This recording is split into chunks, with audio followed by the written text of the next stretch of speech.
Abonnez-vous. Congo Esengo TV. Les élections encore prochainement à Congo Esengo TV. Donc, il y a point par point. On a beaucoup de choses à dire. Nous devons fonctionner. Congo Esengo na elio. Bolingo Congo Esengo. To s'abonner na ngoe. Congo Esengo. To kota na YouTube. To s'abonner na Congo Esengo. Congo Esengo na elio.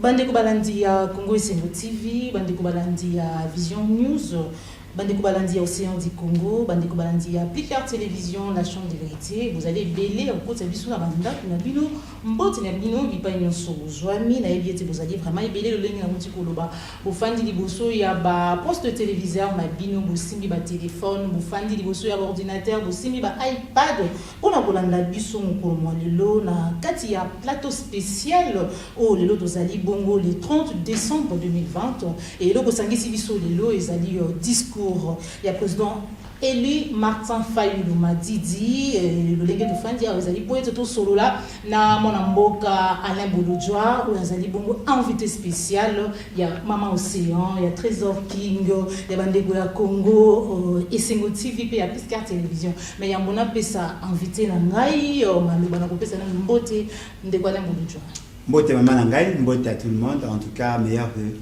Merci pareillement, Mbote Trésor King. Mbote Joël Kombe, Mbote na Mamocéan, Mbote na Alain Bolodjoa, Mbote na ba Congolais nyoso ba Kolo Congo nga benga bango ba Kolo Congo o bazui libaku na esengo ya kolanda biso. Mbote Océan du Congo. Mbote mona mboka nzambe ya lola abatela bino papa Alain. Nzambe abatela bino King Bukele bana Congo ba Kolo Congo. Nzambe azana biso.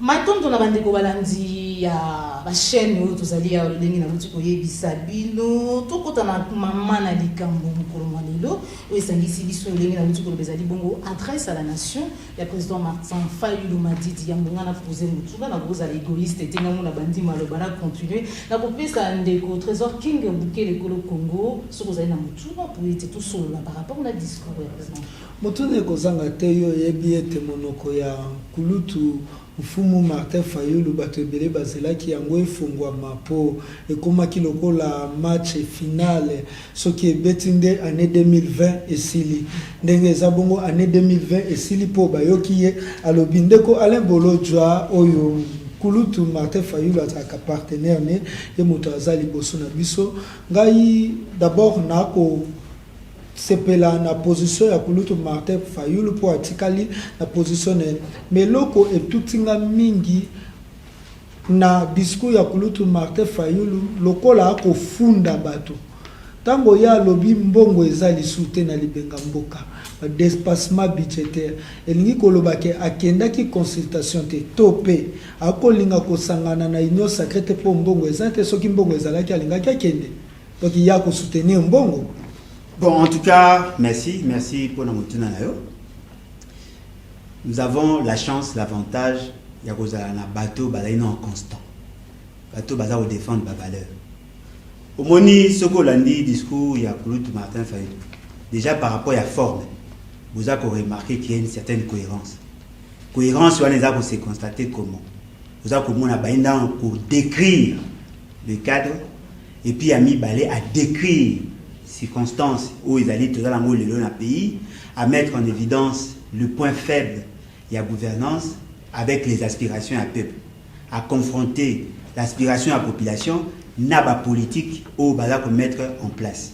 Après si la raison, il y a insuffisance, il y a gouvernance. L'une des raisons ou la raison majeure, etikali les mauvaises élections. Parce que déjà au départ, le constituant azalaki na posta ya kozala na une gouvernance potable. Mais à sengaki siko que le fractionnement à la compétence, le rôle de chaque composante y a l'État et se jouer avec harmonie. Balobi, la population reste souveraine. En tant que telle, Boukosignon ne pas à peuple. À lobby, il faut que tout respecter le principe sur la gestion, sur la gouvernance. C'est-à-dire que quand on a de mauvais dirigeants, dirigeants oyo ba koti na bukondi, na ndenge ya yaouli, ba osala makambo na ndenge ya kanta, et vous memara biso nulle part. Alors, aujourd'hui le pays, l'État congolais, et je crois il a relevé ça, a la ligne incapacité à foutre à ses propres factures. C'est-à-dire que Moutounio sur l'État doit devoir Mbongo, il y a une incapacité à foutre. Mais c'est là ils allaient fait naturalité. Ils allaient conséquence, il y a une inaptitude, il y a bateau baza ko gérer, politique inadaptée, il y a un déjà ko justifier. Comment voulez-vous l'État congolais dans ses réserves d'échange à traîner à peine des semaines? L'État congolais a allé incapable de payer ses propres agents. L'État congolais a allé incapable de payer ses factures, c'est-à-dire d'être intérêt comme à niveau extérieur. Mais au même moment que l'État a collé l'ambongo, il y a des gens qui ça va gabeji, qui dilapider les fonds publics, qui dépenser au-delà. Ce qui veut dire qu'au moment où l'État a collé l'ambongo, ça va dépenser au-delà. Ce sont des choix contradictoires. Et vous savez que la présence de Kulutu Martin Fayulu na makambo na po makambo tambo ananzela au lieu qu'on mette en écart tant que mo panzo comme on a teke makambo ko tambo la te par patriotisme oh yemoko lobi na. Non mais peut-être que batwaza ko linga ko comprendre ce que la démarche n'a été. Ainga lo ba binonini, ce ne sont pas les individus, ce sont les principes. C'est-à-dire que votre esprit n'a bien noté que la solution du Congo passera impérativement par la personne, il n'y a pas eu. Non. Le développement d'un pays passera par le respect d'abord à un principe. Il y a Zabobunda pour les principes. Il n'a pas dit qu'il était un homme providentiel. Ce qui a respecter les principes, ce n'est pas que Yaya Wana peut résoudre le problème. Ce n'est pas ça son idée. L'idée n'a d'aller au Votamaki. Au salim ça au peuple voter parce que ce que vous allez choisir à peuple vous êtes redevable envers le peuple. C'est le cas M. Félix Tshisekedi. Azaki une invention à Félix Yakabila, ce que a commis comment il est dompté par un ambassadeur et cet ambassadeur donne des orientations au lieu qu'à la redevable vis-à-vis envers la population et à la redevable envers Bato Bachaki. Azaki insister sur le respect, il y a un principe. C'est-à-dire que quand la loi de finances et le but que M. Félix, c'est que vous avez droit à 146 millions de dollars pour votre fonctionnement, vous s'en tenez à 146 millions parce que ce pour fonctionner au salaire de dépassement, c'est-à-dire que privé Moutoumoussou, département Moussou à l'État. C'est ça le principe. Joël Kombe, na yeli suka na kati ya discours wana, a encourager des marches ya docteur Denis Mukwege, tribunal international. Tous les Félix Tshisekedi azaki na pouvoir te ye moto azaki na pouvoir to yebi accord ya Genève Maïma Lobaki après 2 ans est-ce que alingaki akende ata tribunal international tant ba partenaire na ye ba susu batangami na ba crime wana ya rapport mapping to ako pointer ka du doigt en Félix Tshisekedi pour les loyo ba partenaire ne ba kena ngambo wana. Pour moi je crois que c'est une question directe. Oui, que Senga y a fait sa réponse. Mais l'autre est allé. Non, mais bien évidemment, oui, Minga te pour sa réponse même dans ma mécanisme. Tout ça, c'est l'analyse. Non, mais effectivement, est-ce qu'à l'objet m'a posé question? Attendez. Attendez, bien évidemment, ce qui veut dire quoi? Ce qui veut dire quoi? On est là dans les principes. Le principe est allé boy. Ce qu'on a déjà devise la République du Congo, la République démocratique du Congo. Justice, paix, travail. C'est-à-dire qu'on ne peut pas s'en passer de la justice. Par rapport à la démarche, que l'état de droit n'est pas un slogan. L'état de droit, c'est une manière de vivre. L'état de droit, c'est une manière de gouverner. C'est-à-dire que même si c'était lui qui était proclamé élu, le rapport mapping est dans la surface. Parce que ce qui est vrai, Cela ne veut pas dire que ceux qui battent le tribunal pénal international d'office même sera condamné. Mais le problème est qu'on calmer Bardeur et qu'on calmer les esprits à bateau bazaba victime. Pour moi na mukio baboma papa na ye. Mobalo baboma mwasi na ye. Mwasi baboma baboti na ye. A aussi droit à la justice. Au moins et là tout bato balinga ko comprendre. Tant que ces gens-là va se sentir justiciable, l'impunité va demeurer. Mutuna nangeza ki Martin Fayulu na pouvoir na ba Jean-Pierre Bemba. Alingaki a encouragé des marches à Denis Mukwege Toté. Non, mais j'ai donné la réponse. Il y a peut-être au boy Koyoka, na lobby boy, pourtant Moussous au Kanzani, tu vas pas se réponse. Il est dans le principe. Adako défend des principes, ce qui est proclamé, parce qu'il a été élu. Mais il n'a pas été proclamé. Ce qui est proclamé élu. Au regard, il y a un principe où il y a pour défendre le tribunal pénal international et Gakezala. Mais cela ne veut pas dire que même sera à cause de la caca condamné, non. À cause de la droit à défense, mais bateau peut pas avoir victime, à cause de la peine à droit pour porter plainte. Voilà. Maintenant, nous avons trésor King pour nous mettre dans maman Océan, Malubombo. Merci mon amboka. Ah, papa le bolojwa. Merci encore une fois la Rosana Bisso pour être papesi au penza mokumba monene au milenge l'équipe malamu pour na koyanola peuple congolais. Wana tulandi président Eli a lobby likambo na bato batali cour constitutionnelle.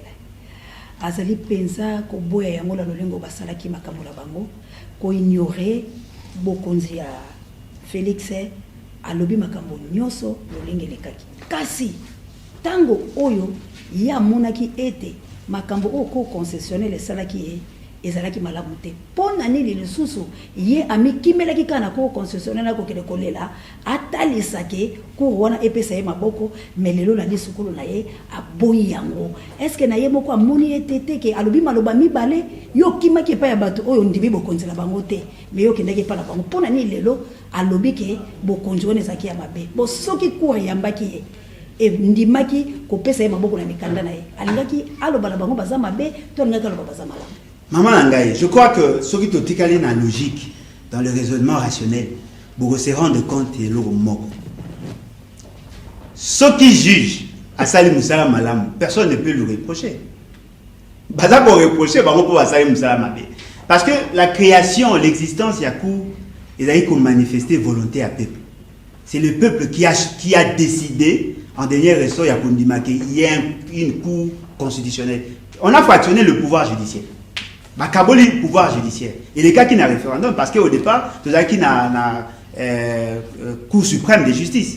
Mais fractionné, ça le Conseil supérieur à magistrature, nous avons la Cour constitutionnelle, nous avons la Cour de cassation, et ainsi de suite. Ce qui veut dire que le fractionnement à la justice, est allé par principe. Mais c'est au niveau des acteurs. Je crois que acteurs. Ce n'est pas l'institution qui pose problème. Ce sont les acteurs. Tant que M. Fayulu Akendaki, Kouloutou Fayulu Akendaki a déposé recours, c'était justement pour se conformer à la démarche constitutionnelle. Tout en faisant foi. La Cour constitutionnelle, où il y a une mission, n'est-ce pas, il y a qu'au faire, il y a qu'aux autorité que la loi. L'article 150 il y a constitution d'aller clair. Les juges n'ont autorité que la loi. Alors, il y a qu'on se fier à la loi en tant que principe.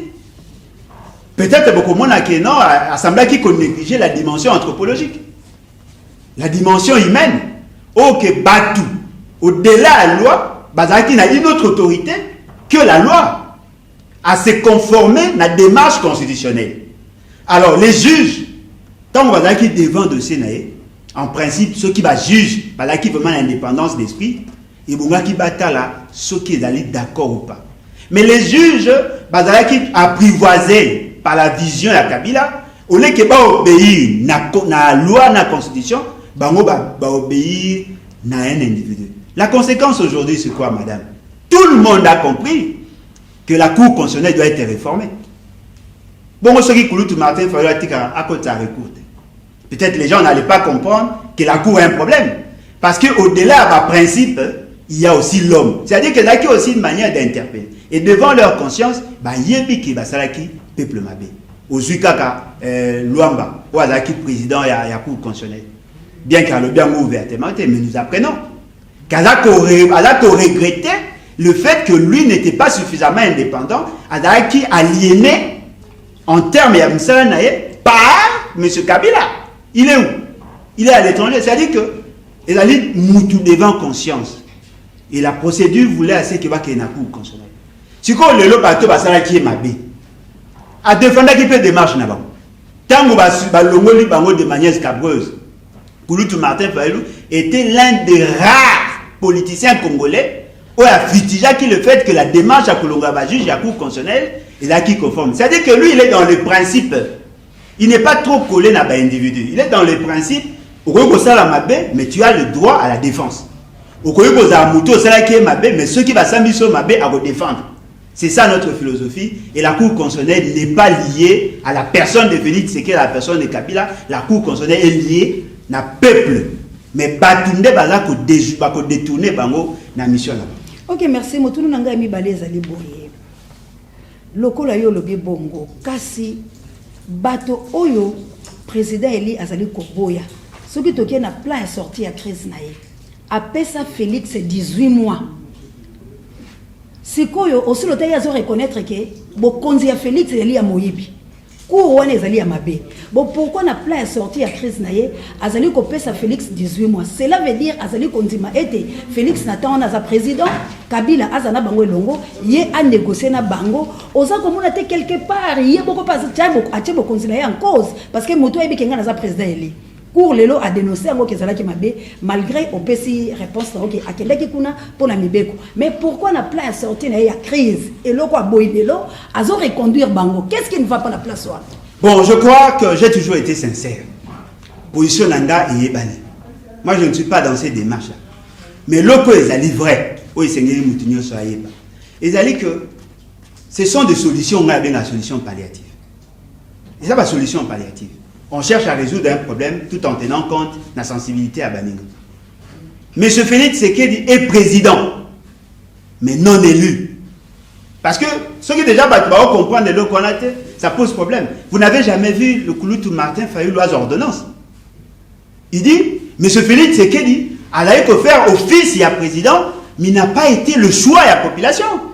C'est-à-dire que M. Félix Tshisekedi, c'est une invention, c'est-à-dire la kabilocratie. Oyo ezali que mutu baponiye na batute baponiye na un individu. Alors tant que Kouloutou Martin Fayulu azali na démarche na yewana azali koloba par exemple que non il faut passer à la élection anticipée. C'est-à-dire qu'il n'est pas dans la logique il y a révolution. Il est dans la logique il y a correction il y a imperfection oyo salamaki par rapport à l'élection tout en maintenant l'équilibre institutionnel. Vous voyez, c'est-à-dire que Bangi va qu'elle est à niveau de la réforme pour organiser les élections anticipées. Ils allaient pour la Kolinga corriger l'imperfection et l'élection passée, il y a 2018. Côté d'Ali fort, il y a idée d'Ali. Ils allaient que ce qui a accueilli la logique, M. Félix Tshisekedi, tout en gardant une portion de pouvoir, à cause de l'initiateur, il y a la réforme, il y a Morote, tous les autres vont participer pour faire cette réforme. Et après, on va organiser les élections pour que c'est la peuple au Kozinaï. Oh, M. Kabila, ce n'est pas M. Félix Tshisekedi qui a triché. Entre-temps, on a président Eli Akozalana opposant. Non, mais bien évidemment, la démarche n'est à côté à l'opposant, mais cette opposition est allée dans l'idée de la réforme. Il y a une solution, de mon point de vue, ce sont des solutions palliatives. Et le corps a coupé sa moutaspirine n'a pas saline. Biso toda au candidat de notre point de vue, on doit arracher la dent. Pour l'une et pour il faut que l'on. Mais ce que le problème est d'aller, au moins, on se comporter en homme d'État. Il va le système, non, atikali, mais va corriger l'imperfection, va réduire le pouvoir afin qu'il va organiser l'élection. Donc, c'est à la peuple question, bolingi ou pas. Pardon, maman Joël Kombelazo, qui est moi, mon kena sil samotuna nanga. Papa, allez, moi, motuna moko, yelinga ya lombango, penza, pona, kangakaka, makambote, nalingina lobasiko boy. Pourquoi na lisukulu oyo na ebité parce que les biso pe na lombango mais na yoki le kambo ya occupation te aussi noté na mboka oyo tozali occupé pourquoi président Eli pour prononcer l'occupation de la République démocratique du Congo ils ont yo kwa biso jusqu'au preuve du contraire Kabila zaka combattre record na yoki yango te qu'est-ce qui ne va pas bon en tout cas na o nga yebi pe o nga yoki ezali que a insisté sur la problématique Yaminemwe, a insisté sur la présence il y a des groupes militaires étrangers. Peut-être que mot il y a occupation a formulé on marque mais à l'objet qu'il y a il y a des armées, des personnes armées au baouti na bamboka libanda au bazalia baza ko sala makambu contre les intérêts de la population. Et même na kati wana ba musuzu kutu l'état congolais a yébité pe aza ko tombola ta musapité. Mais occupation, pourquoi ils ont bimaté? Qu'est-ce qui ne va pas porter le bamona au ngala lobby au sein de la presse? Dans le nous sommes occupés la République démocratique du Congo parce que makambo ya imatuchi ezali ko pela. Kabila ye wana bazali ko poussa na malembe tibazwa goma ituri kuna ko assassiner lelo to landeli babomi lisusu menga au sein dans lobby nous sommes occupés et sengeli to bunda bo président eli mo occupation na ba politiciens congolais et loko ni ekanga ba po baloba te que nous sommes occupés. Bon, moi je crois que question est une question directe. Oui, vous avez bien y a posé. Opposé naïe, na su beaucoup tanaïe à couper ça yann. Mais on gagne comprendre. À l'objet même chose, mais sans qu'on utilise le mot occupation. Parce que déjà le fait c'est manquer à qu'on reconnaître qu'il y a des groupes armés étrangers. Baza et pas nabiso, l'État boy même qu'on reconnaître que ces groupes armés là baza. C'est une manière de vous dire, dans une certaine mesure, qu'il y a occupation. Et puis, le mot que les alliés, frère, les que je crois et que vous avez la paix malam va insister sur cette question-là. Parce que la population doit aussi avoir cette information. Tout le monde a une idée, tout comme un fantasme politique pour nous plaire à l'ambassade. Je ne parle pas de Kouloutou Martin Fayou. Je parle de la classe politique. Nous sommes occupés. Mais ceux qui sont dans la position, mais ce qui est vrai, la présence, il y a des groupes armés étrangers. La présence, il y a des étrangers dans le Congo. Et puis, il avait insisté dans le discours sur la nationalité à Banyarwanda. Ce qui veut dire, tous nous reconnaissons qu'il y a des gens qui ont tiré la ficelle. Le mot là, c'est-à-dire que ont tiré la ficelle, qui ont imposé des conditions de vieux. Ce sont les intérêts étrangers. Voilà. Maintenant, nous avons négociation de la presse, nous avons un discours vraiment moulaï. C'est vrai qu'elle obélit vraiment, apparemment, et elle codé. Quelque part, il y a un développement, il y a un mot canabiso, qui se nourrir, et croissance, il y a un mot qui est appuyé par des promesses. Mais quelque part, quand on a un discours, il y a un malgré de nombreux défis au biso ba Congolais tous allés ça la face na yango c'est encore possible. Voilà, je crois qu'ils ont rappelé Solgan, il y a décidé, c'est encore possible. Pourquoi pas couper sa chance? Parce que c'est là où on l'acquise, il y a trop radical, puis dans le soir, il ne savait pas c'était quoi le deal entre Ndekonaye et Félix Antoine Tshombo. Tu sais qu'il dit, Joseph Kabila. Aujourd'hui, tous allez comme on a quand même que nous allons s'émanciper, divorce les allez entre FCC Cacho, Bandekonaye va rejoindre Union Sacrée. Pourquoi Azali continue, on dirait, Azali ne loko mususu penza et que kamamoute manaye non souci en boka. En tout cas, la félicité que nous tous Nangai Martin Fayulu a continué. Qui vous a modéré maman Nangai? Vous c'est pour vous dire à modéré, so les Nangai.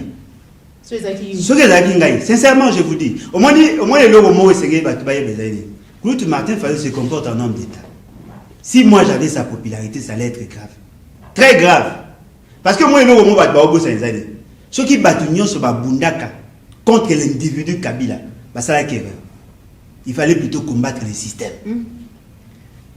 Félix Tshisekedi veut se débarrasser de Kabila et de bénéficier d'un acquis à système afin qu'il y ait comme un maître des jeux. Non, mais attendez. Madame, Kabila, gouvernance n'est acquis caractérisée par quoi? La corruption, la concussion, les détournements, les délits d'initié. Adaki Moutou a violé intentionnellement la Constitution. Il a instauré l'impunité. La gabésie financière, Moutounio Soayebi. Qu'est-ce qui a changé?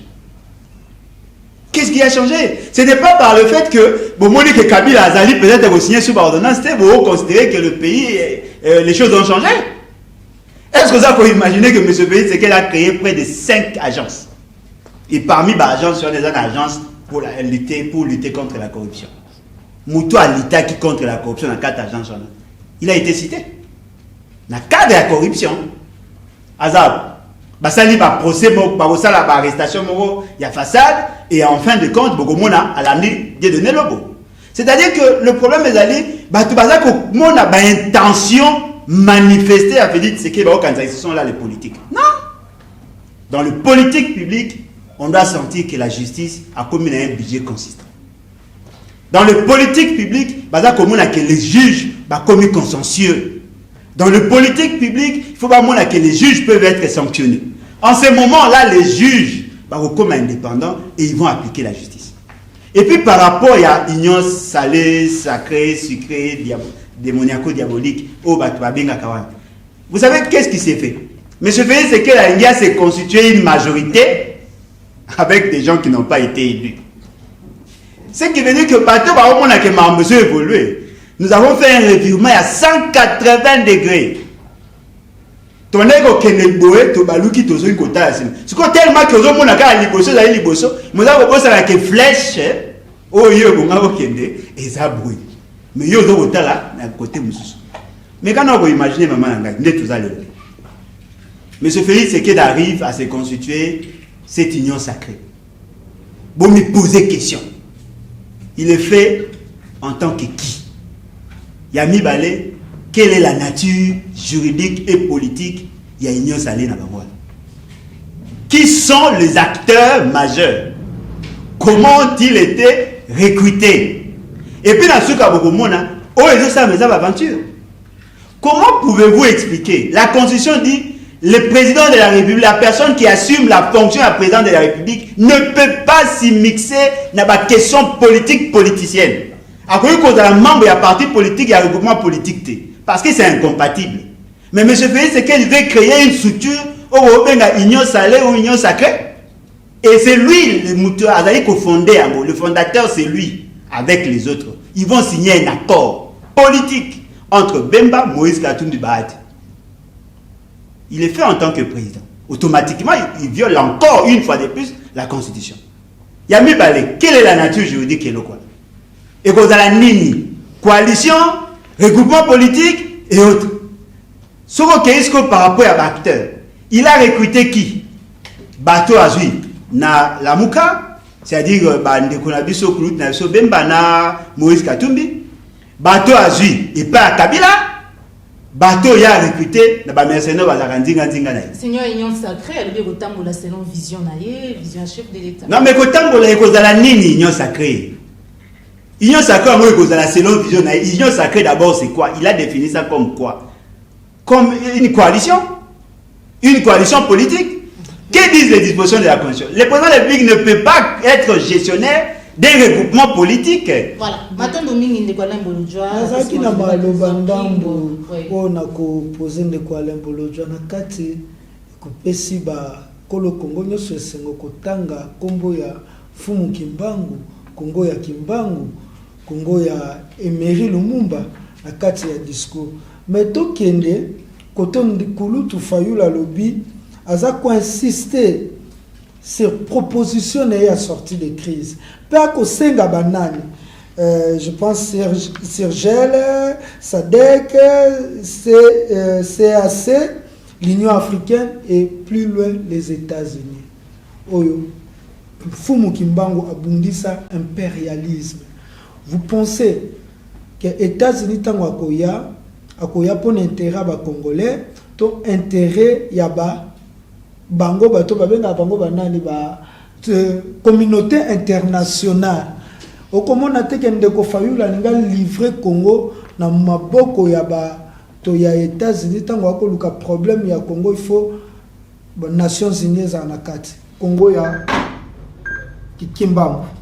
Bon, na évité peut-être ngana yo tozana la vision moroté par rapport à Kondo, papa na Simon Kimbangu. Papa Simon Kimbangu n'a jamais dit, même dans ses prophéties, même dans la révélation, il n'a jamais dit que Congo est vivre en autarcie, à vivre yemo sans bateau. Kimbangu alobaki que mundele lobi, mutumunda okoma mundele, c'est-à-dire que biso tokozala capable de gérer notre pays. Mais nous sommes membres de la communauté internationale en tant que sujet du droit international. Tous les membres. Donc, la visite que ceux qui, l'autre côté de l'Union africaine, bien les Nations Unies, automatiquement, tu aligné sur la réalité. Non. Le problème maintenant, c'est que quel est le rôle de l'organisation qui a atteint? Bazali comme médiateur. Moi, si, na mobali, oswana, bengi mutalibana. Namboka ni déjà ma solution. Non, mais solution, le but est que bango ma solution. Bango baza médiateur. Namboka ni déjà sala musala malam o ba yalo kwa ba. Je doute fort que Kouloutou Martin Fayulu a rendre bango responsable ya kosa musala malam. Alingi que tant ba kofanda na idée na bango, idée na ye, il y a plan de sortie de crise. Il faut que mutu moro personnalité politique moro a dans la neutre, a dans la partie prenante, a dans la juge partie. Parce que maintenant vous imaginez tout fandi boy. Monsieur Félix c'est quel a fandia, Monsieur Kabila a fandia, et Kouloutou Martin Fayulu a fandia, ba bengina bato nyonso bazaka ndinga na bango ba fandi, ba réfléchir. Vous pensez qu'ils seront d'accord? Il faut que dans la mutu moro ou à cause de deuxième, troisième singa, ou à cause de là, ni pour X, ni pour Y, ni pour Z. Bango tant bagofanda, mutuana akolingara a coordonné idée pour que va atteindre l'objectif. On a dit qu'on a une force ancestrale, bangunza, ba chef coutumier, bazali, bazana milliers na bango. Non mais attendez, la constitution est prévue et prévoyant que en cas il y a problème, on peut recourir à ba chef coutumier. C'est constitutionnel, mais pour quelle question? La constitution a fixé aussi. Merci beaucoup, Ndekwanem Bolodja. Merci beaucoup, Trésor King, tous ceux qui sont négociants de la presse. Merci, mon amboka. Papa le Bolodja, Nalandio Penda Bokebi Nyoso, Pele Sikulu Yango, Tozali Penda Kotanga Yango, Pepo to maîtriser Yango Malamu. Kasi Likambo Penza, Mamutuna Nangai, Makasi, Nakukuta Lokola Ndeko King Alobi, Pambate, Atanga ki mon amboka Pele Mumba, Sobina Banzi, Nakokanesaye. Mais mon amboka Lumumba Lobaki Boalobi, Congo, Pele Kambona Yango, et Kosila la Bakongole Bango Moko. Yango place on est na mutuna nangai pour na plan ya sortie à crise ya président Eli Martin Fayulu Madidi papa nangai tozali na occupation ba kovanda mesa moko lisusu po ba bomisa likambo ya Congo na ba Rwandais pamba te Moïse Nyarungabo a insulté biso président Eli Martin Fayulu azali pa yoki yango alobi boye bozali censé ya kovanda kana biso elongo soki boboyi biso bokufa lokwa balage alors muto a traité ki biso de lâche. Oyo ngati lelo bona kolia menu ke mboya Moïse Nyarungabo kufa tope ya Robert président Eli avant de na bango liso na plan sortie de crise pour biso ba congolais tous na balage. Est-ce que président Eli a soso de kamboana qui a kopesa liso moi passe na ba congolais parce que mboko ils en occupation to ba vanda mesa moko ye Kabila Rwanda vandi awa Félix wa yibaki mapuna me vandi pe ba bengi communauté internationale vandi c'est quoi président Eli a chebiso siko wapi. Bon, je crois que question on a sincèrement la OCPA pour poser les sous. Il faut vous poser la question on a pour y position la gagne. Mais le coup est livre tous à peine sincère. Tant que tu as une question à minimum, tous à peine sincère. La classe politique qui a pris les risques de dire non. Moutou a dimi a bien la population va marcher pour soutenir bande konabiso ya minimum dengue bazaki. Et puis le dossier par rapport à la création à minimum. Dans le cadre de discours, on a rappelé à moi combien de Congolais, il y a classe politique, oyo bazwa qui risque à cause la marche avec la réaction. Nous sommes dans le cadre de victime bazali, bateau bazwa qui ba téléphone, ba menacer, ba msou bazoka. C'est justement parce qu'il a une position. Position à Kouloutou Martin Fayulu na o ngana yebezali. Il sait qu'il y a des non-congolais. Il est clair. Il est clair et je suis sûr et certain que l'influence extérieure est ali. Mais maintenant le problème est ali que nous devons arriver à préparer notre peuple pour qu'il y ait la face. Ce n'est pas un individu qui va combattre l'occupation. C'est tout un peuple. Il faut aller idée au Kabola tant que déjà le dit que Banya Rwanda baza étranger. Ce qui veut dire que ceux qui vont aller occuper. C'est que tout le monde place sortir à crise peut-être tout le monde là tout bien là-bas. Non mais bitumba ya zo mona bitumba yango wanande. C'est-à-dire que bitumba kozongi c'est beaucoup na peuple, le coup la peuple ali majoritaire, tant le peuple a décidé à kopona muto ya ye au lieu que vous avez na ba invention ya Kabila.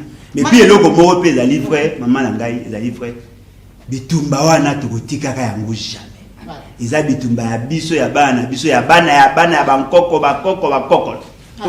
Jamais. Matondo mingi na bandeko balandi ya Congo Esengo TV, bandeko balandi ya Vision Plus, Vision News, bandeko balandi ya Océan du Congo, bandeko balandi ya Plus Tard Télévision. Vous avez vraiment aidé au côté biso na banda pour nous pour être bolanda émission au plateau spécial par rapport à discours il y a président Eli Martin Fayulu Madidi tout on dit botondi bon mboka Alain Bouloudja pour répondre à l'invitation na biso mais kasi batobele basenga kayo intervention na yo ko dernièrement pour autobimisa livre il y a beaucoup de gens qui m'ont contacté pour nous balanga comment est-ce que ba ko so ma livre comment est-ce que ba ko zo est-ce ko sa numéro ya téléphone pe message non ya suka ça. En tout cas, message nanga à suka na koloba. Merci Kouloutou Martin Fayulu.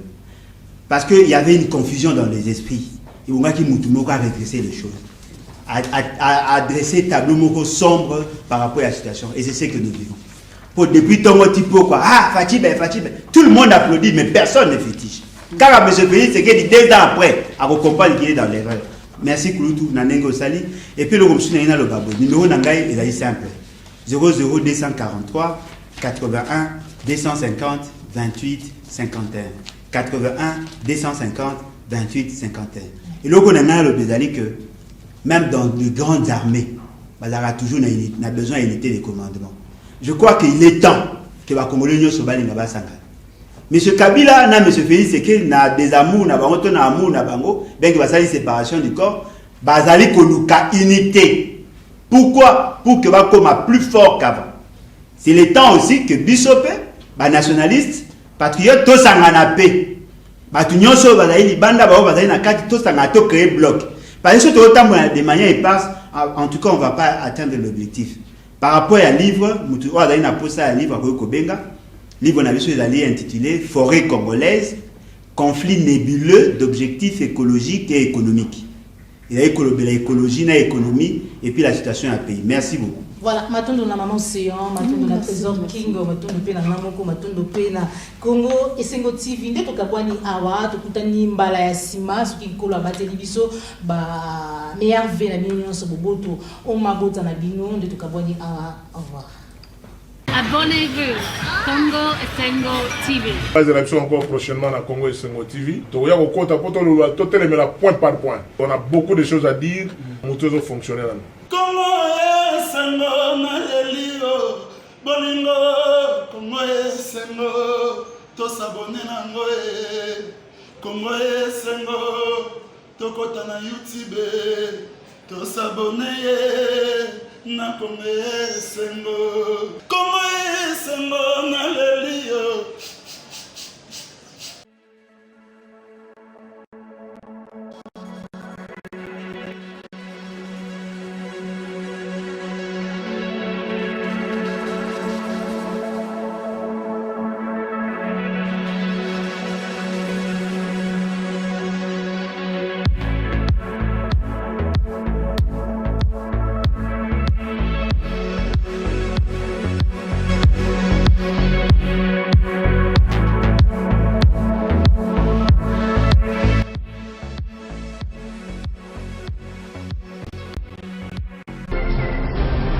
Oh.